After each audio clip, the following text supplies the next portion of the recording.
guys, we are on lesson 5 of Soul Lessons and Soul Purpose with Sonia Choquette. You create in pictures. That's the lesson for this week. Your vision creates your reality. And the purpose of that lesson is to envision your life beautiful. So that's what we'll be working on today in meditation. And the emissaries talk about, remember in the previous chapter, desire initiates the creative process. And then it is moved forward with images, right? The subconscious speaks in imagery. In order to manifest, you must engage the subconscious, which does not respond to words. Its language is symbols and visual portrayals. In studying family constellation therapy, that's the idea of, in part, right, taking images from the subconscious, having them represented out in front of you and seeing them play out and following the energy and order and working directly with the subconscious that way, creating a whole new image, expanding your view. That's what we worked on with that method. So this really speaks to me. In divine law, any image held constant will materialize, right? That's the agreement with co-creation.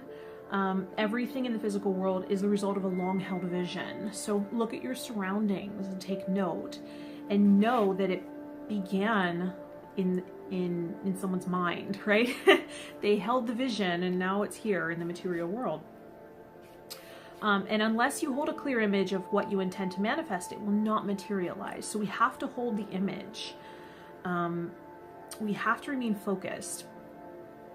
And if it wavers and it changes constantly, that's going to make manifestation very, very difficult. So it's important to have a precise vision. And without a precise vision, you get swept up in confusion, right? In the confusing generic descriptions, which reflect the lowest common denominator of creativity and produce the drama, despair, and disappointment of the mass mind in your life. So that's what happens when you sort of attempt to create by default, right? Or don't really understand your influence of having intent and creating this clear vision for yourself. So this is what we're doing, right? We're harnessing the power here and the creative potential that we all carry. So not only do you need to have a clear vision, but you must hold that vision steady. It can't waver. I mean, it certainly will to a certain extent, right? But those things that remain constant, that's the key. Because only then does the subconscious mind get the representation impressed upon it deeply enough to begin drawing that experience towards you. This is what visualization really helps with. It's very key for this.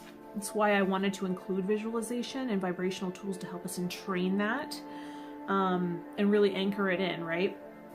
So we are able to carry it forward and memorize.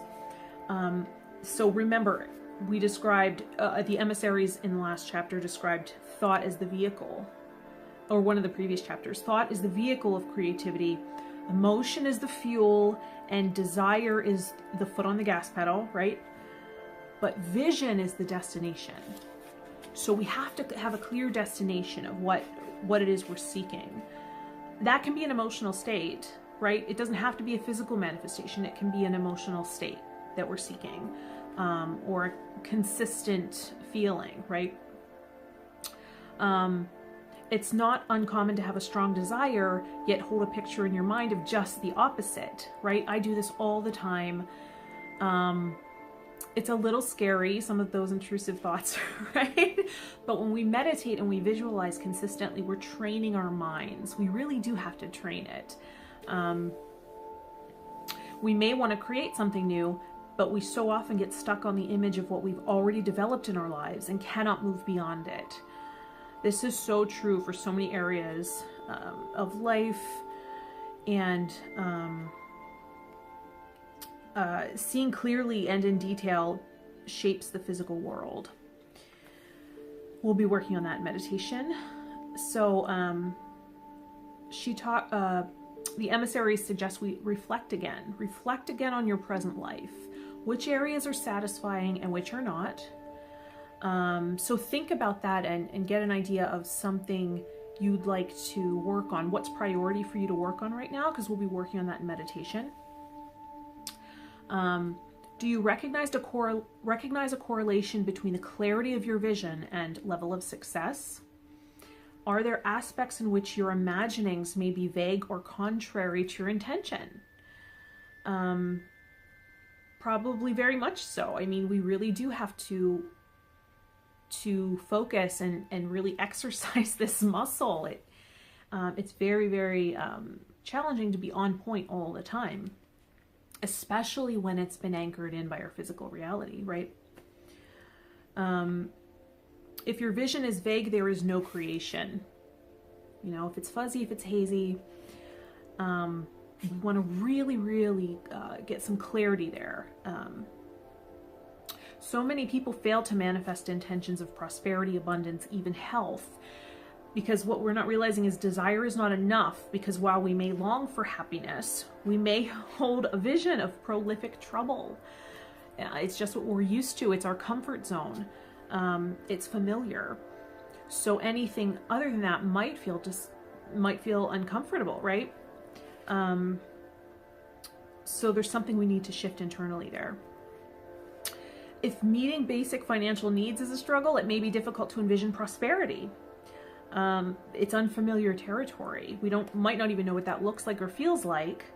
So it may be more effective to imagine what you want such prosperity to deliver, right? And then Sonia in the book, hopefully you're reading along, Sonia in the book, Soul Lessons and Soul Purpose, right, gave the example of wanting a dishwasher in her apartment, and holding the vision steady in her mind.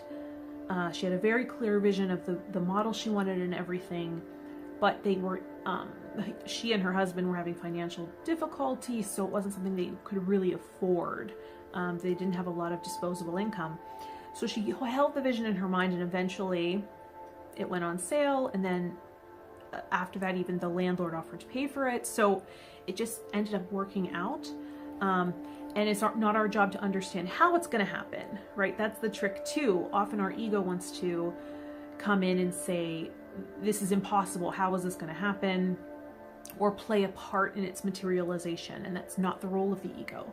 The ego has no part or participation in this process. In fact, it often gets in the way, right? The ego often brings in resistance, sabotage, all kinds of crazy stuff that really gets in the way of our creating our highest good and our desires. So so the more definite your vision, the more quickly you manifest the outcome. So really getting clear, defining what the goal really is. This is true for material desires as well as emotional ones, right? Because this law works on all levels of the human experience, mental, physical, and emotional, including love, right? Including your love life. Love is one of the most challenging creations to envision because the human experience of love is so confused and so poorly modeled in most cases. I think a lot of us are going through that. Therefore, we don't hold a clear picture of what love actually is. And if you have difficulty envisioning it, imagine what you seek to experience instead, right? So instead of like this vague notion of what love is, like I want to attract love into my life, instead of this vague notion of what that feels like, imagine what your idea of the perfect partnership would look like. If it's romantic love you're seeking, right? But quality time together, going to the grocery store together, showering together, physical intimacy, walking, talking, laughing together, making room for that in your life, right? So holding that vision steady, the material results, if you hold that in your mind, the image of it, as opposed to trying to hold on to the feeling, it might be more effective. So we'll work on that a little bit. in meditation, a simple, clear vision is most powerful because it's easiest to hold on to, right? To keep that defined image in the mind. The easier it is to visualize, the easier it is to materialize. If you can visualize it, you can create it, right? Just like if you can hear it, you can sing it. I don't know, someone says that. I think Jennifer Hudson says that. But if you can see it, if you can visualize it, you can create it. We can do this. Don't concern yourself with the how, right? That's what the ego wants to do. The universe will organize itself to produce the idea in your mind's eye. Oh, so the universe will organize itself to produce the idea that's in your mind's eye, right? It will organize itself to produce it. That's the co-creation agreement. Your job is to hold the vision. Hold the vision steady. Ego will try to control and sabotage or throw up resistance. Hold to your vision and study examples of what you want to manifest, clarifying the vision, right? So seek out a mentor maybe who already, you don't even have to talk to this person, right? Just what they're creating in your life, in their lives. If that is in alignment with what you want to produce, watch them, study the things that they've created. For me, it's usually performance. I watch Natalie Weiss and Katie Thompson singing, and every time I do, and I just, immerse myself in them, Shoshana Bean, every time I immerse myself in their art, it takes my art to a higher level. It just does. It's incredible. It's funny, I was talking to my best friend the other night about, do you have an example of a great loving relationship in your life? Like someone that you can look to and see. And I thought about my grandparents. They were really, really in love, and it was true love. And so I often think about their relationship, although I was I was not really old enough or mature enough or aware enough when they were both alive and well, and having a relationship, to appreciate it or really study it or see it. But looking back, I can certainly access the emotional resonance of it. That I do remember, because that's something I'm most perceptive about, is energy. So I can certainly feel that, that sense of, wow, they just belong together. They're home for each other, and wanting to create that for myself. But as far as what it looks like, that's a little more challenging. So that's something I need to work on, right? Visualizing what a great relationship would actually look like for myself. And that's different for everybody. Also, okay, so as we're holding the vision, right? Clarifying the vision, holding it steady.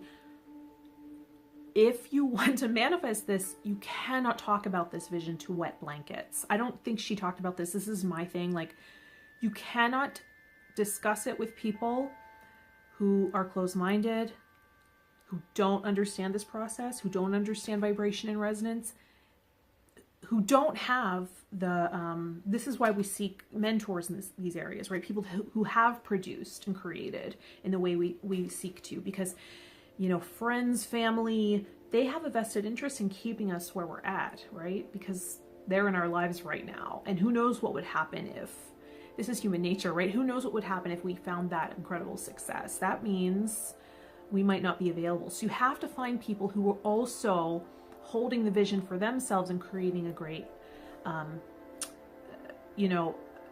creating a better experience for themselves too. And they believe in this, right? Because when you talk to people that have their doubts about their own experiences, and they see it as wisdom. Don't get me wrong. They see it as wisdom, like, I'm preventing you from hurting yourself. I get that. That's great. But make sure they're not helping you to sabotage the materialization of because that's really huge, right? If you allow seeds of doubts to get in there, it's really rough. And oftentimes our family does this, right? they want to keep us safe.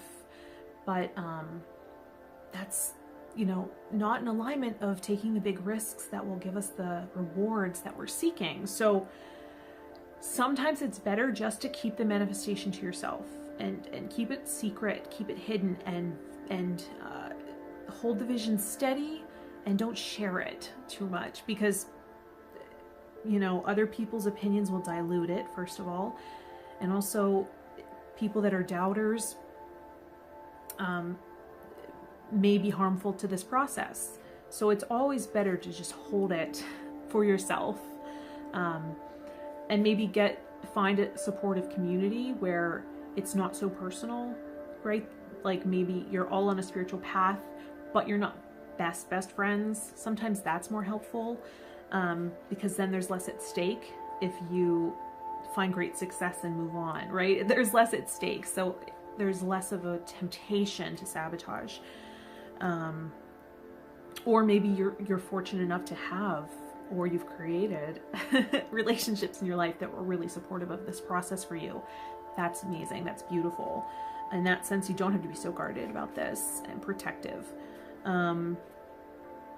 Remember, it's not your ego. It's not your ego that creates. It's your immortal divine self. That's the creator, right? Yeah, you can see areas in your life that take similar patterns. It's easiest to see that in our love life, isn't it? Because that's so intense. Or even career, right? Because those things are always finances. These things are really amplified, right? They're really intense because they create fear. And often they're tied to our self-image. So our ego gets pretty flustered in these areas. So we can see the patterns, how it plays out the same way every time, even though we think it's going to be different. Let's hold a new vision. We'll work on that in meditation. So the crystal I recommend is fluorite. Whoops, there it goes. There it goes. Let me grab it. I have a smaller point. This is the one that wanted to escape. This smaller point fluorite, right, for mental agility, focus, right? This is what we're doing. Helps enhance the ability to quickly process and organize information, as well as see past illusion. This is a fluorite tower I have here. This will increase your intuition, connect to universal consciousness and spiritual energy. It helps you see past illusion. I don't know if I mentioned that. And it helps you trust divine order. Here's a little fluorite octahedron. It's really cute. Oftentimes you'll see them in this formation. And I'll link more information about fluorite in the description. More properties, a link for you to see more properties, images, and if you want to purchase it. So fluorite is our stone, and the oil I recommend for this process is rosemary. Rosemary, it helps us maintain concentration, right? Rosemary is infamous for students and studying and memorizing, and it really does help us maintain that concentration. Supports us through transition and adjustment to new circumstances, which is what we'll have to do when our manifestation materializes, right? We're gonna have to adjust to that new paradigm. Encourages expansion of mind, okay? So we're not limiting ourselves. Invites you to trust in a power more intelligent than yourself. We don't involve ourselves with the how. We have to trust that the how is taken care of, right? And mental clarity and enlightenment. Clarity, right? That mental clarity that we're seeking. So rosemary, I recommend rosemary. But as I say every time, don't buy anything new if that's not what you're seeking in this process. I'm not forcing that on you. I'm encouraging you to use what you already have. You know, if you already have an oil that you're using, perfect.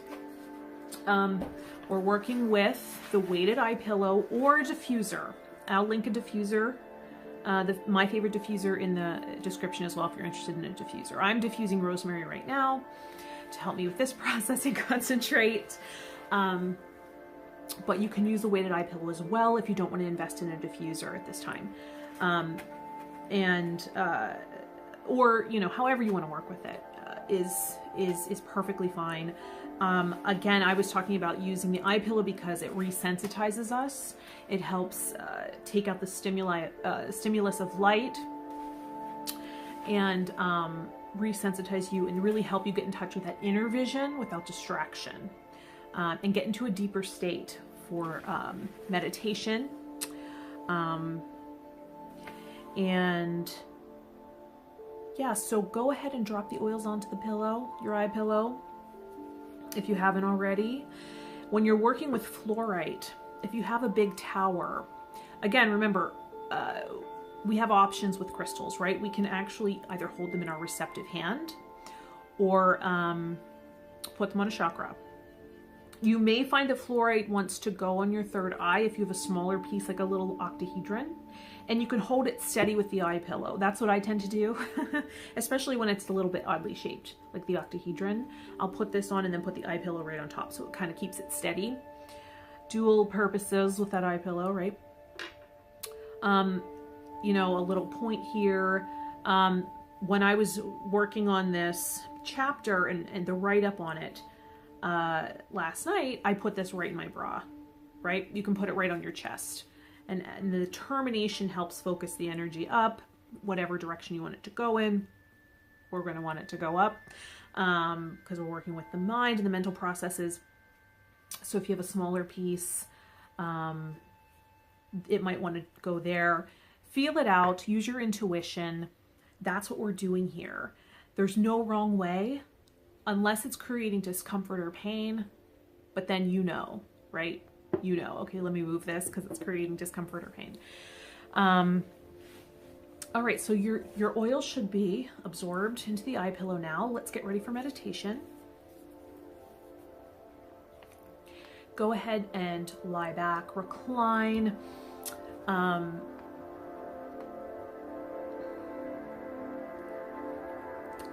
Get your crystals in hand. You might also be holding that your clear quartz. Don't forget your clear quartz if you're programming it, right? You'll be holding that in your dominant hand, or your right if you're a lefty. You feel that out, right?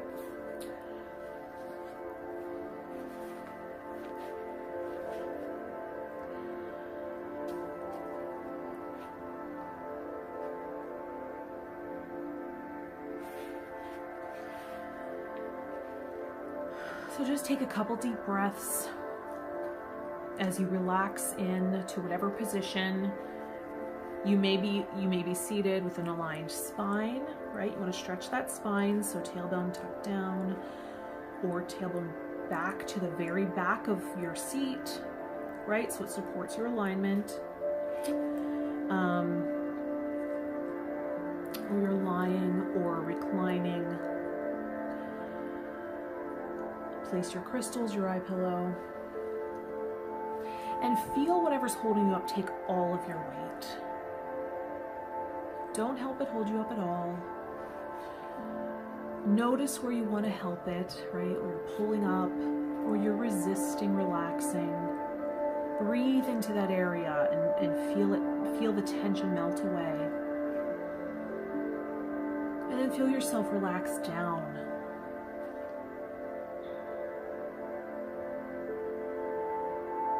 Giving it all your weight. Feel how perfectly supported you are.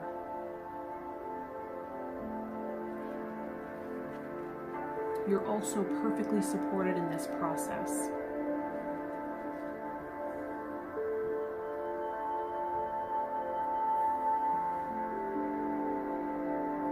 And we're going to start our breathing cycle. We're going to inhale for 4, hold for 4, exhale for 4, and pause for 4, and I'll lead you through it. Inhale through the nose. Hold. Exhale through the mouth. Pause. Inhale through the nose. Hold. Exhale through the mouth and pause. Inhale through the nose. Hold. Exhale through the mouth. Pause. Inhale through your nose. Hold. Exhale through your mouth. Pause. Inhale through the nose. Hold. Exhale through your mouth. Pause. One more time. Inhale through the nose. Hold. Exhale through the mouth. And pause. And then go ahead and breathe naturally. You may want to continue inhaling through the nose to perceive your oils and exhaling out the mouth so you're not blowing out the oil, allowing it to get into your lungs and bloodstream. But whatever feels most natural for you, whatever allows you to relax the most deeply.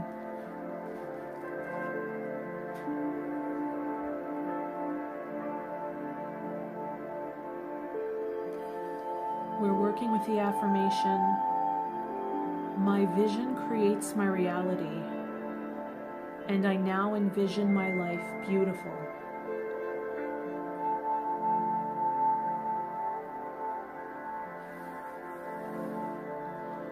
My vision creates my reality, and I now envision my life beautiful.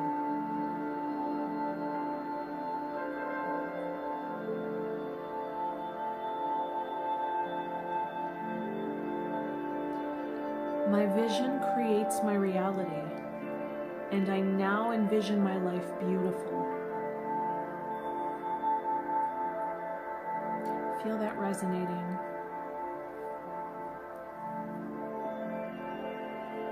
Can you feel that resonating in a specific area? Just notice it. Observe any colors or sensations or qualities of energy.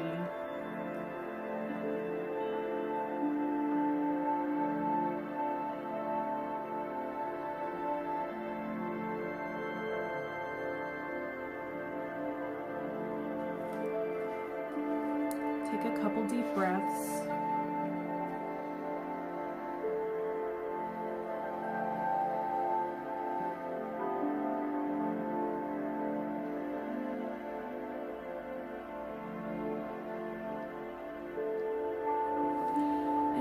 Blank screen in your mind's eye. Allow your higher self to show you an area of your life that is currently creating frustration or disappointment.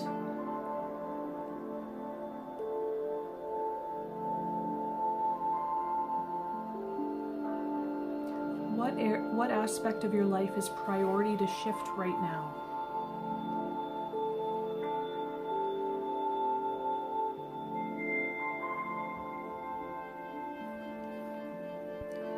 See it in vivid detail and color.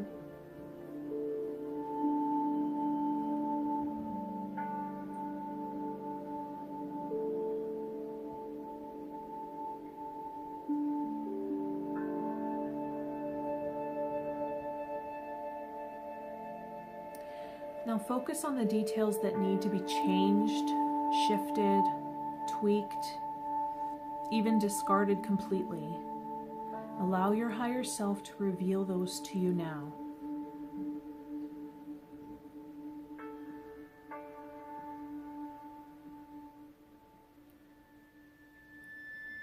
What details need to change?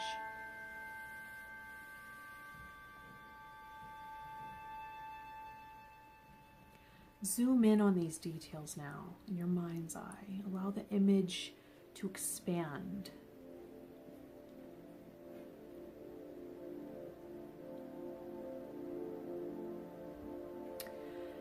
And in the light and illumination of your awareness, watch these aspects deconstruct.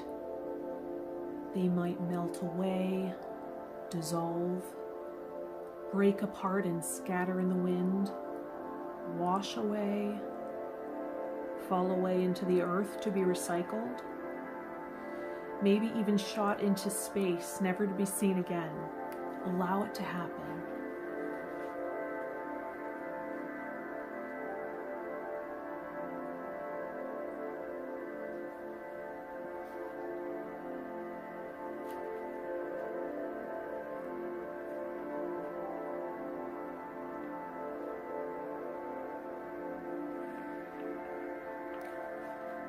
Inhale through the nose. Hold. Exhale out the mouth. And pause. One more time. Inhale through the nose. Hold. Exhale out the mouth. And pause. And breathe normally again. Normally and naturally.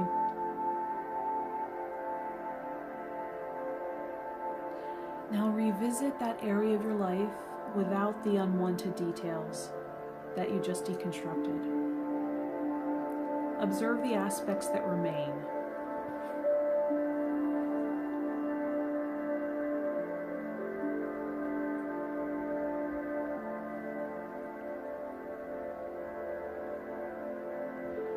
Allow your higher self to show you a healthier, more fulfilling, satisfying, and sustainable creation for you in this area of your life. What would that look like? See it in vivid detail and color.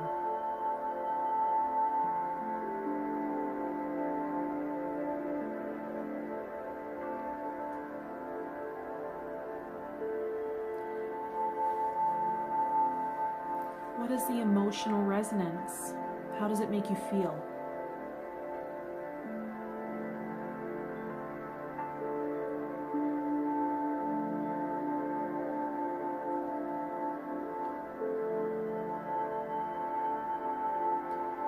In the control panel of your mind,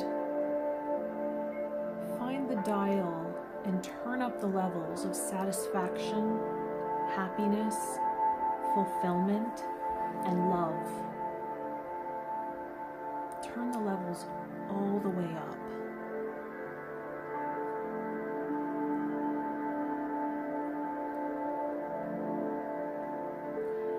And with your satisfaction, happiness, fulfillment at the highest setting, does this change the image at all?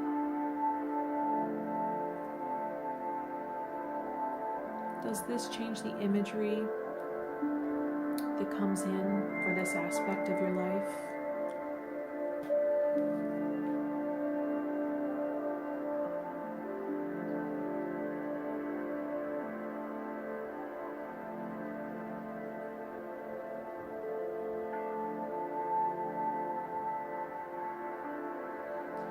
Keep your inner eye focused on the details of this new creation as if you were memorizing it.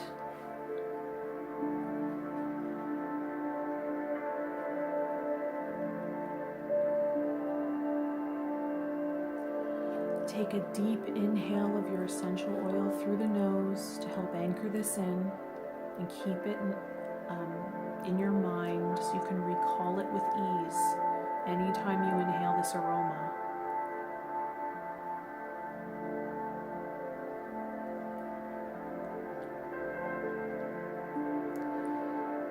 Feel the emotions and sensations that this new experience elicits.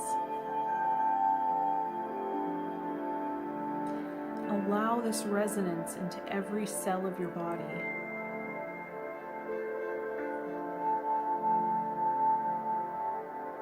Feel your cells vibrating in this resonance. And now feel the vibration ripple out into the world, creating a new paradigm.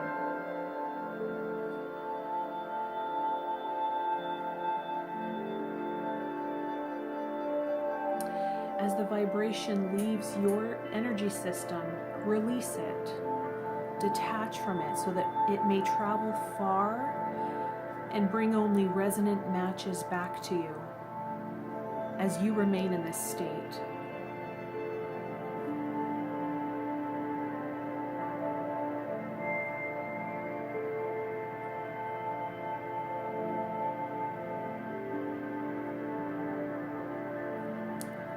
So let go of the vibration that you've just created while staying in this state. Trust that it will boomerang back with something of similar resonance.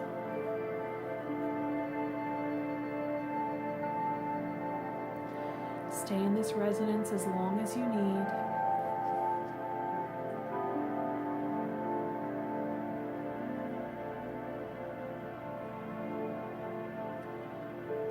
My vision creates my reality, and I now envision my life beautiful.